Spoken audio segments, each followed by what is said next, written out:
Welcome everyone. Today we're going to be talking about the cheap electric car that I purchased almost a year ago now. I'm going to talk about how much money I am saving with that electric car. So let's compare it to one of my gas cars. A common car here in the US is the Ford F-150. So I have that spreadsheet I shared with you before about my Ford F-150 where I showed you the fuel expense on the F-150 in terms of cost per mile. Now that F-150 cost me 30 cents per mile, and I'm currently commuting in the fiat 1,500 miles per month.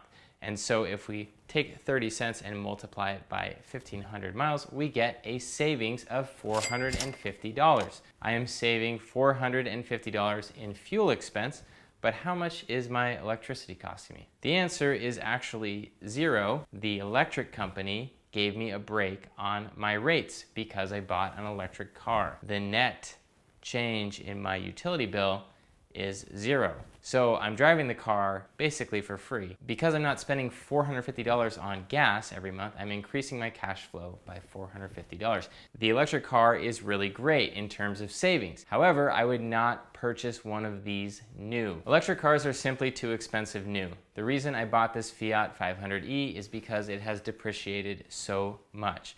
Initially, this car was around $31,000, and today you can pick it up for about $5,000 to $6,000 used. This is a total bargain because at a price of $5,000 to $6,000, the car is pretty much disposable.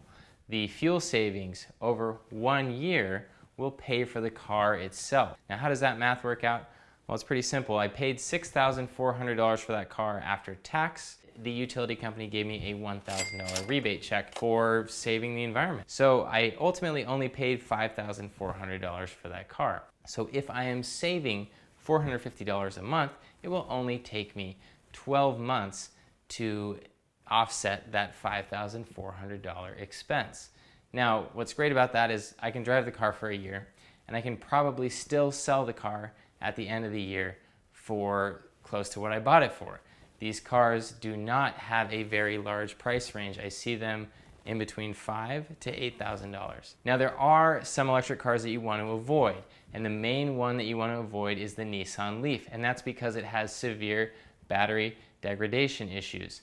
The Fiat 500 has a pretty good reliability track. I am coming up on 50,000 miles on mine, and the battery can still go over 80 miles per charge. The other car that I like that is becoming pretty cheap is the Chevy Spark, but I like the styling of the Fiat 500 a little bit more. Take your pick. There's a couple good electric cars out there that do not cost that much money.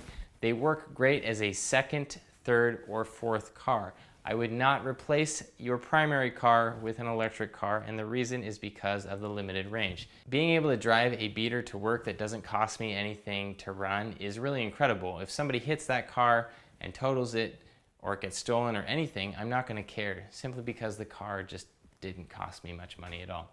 So that is all I have for you on the cheap Fiat 500e. Thank you guys for watching, and make sure that you enjoy your car.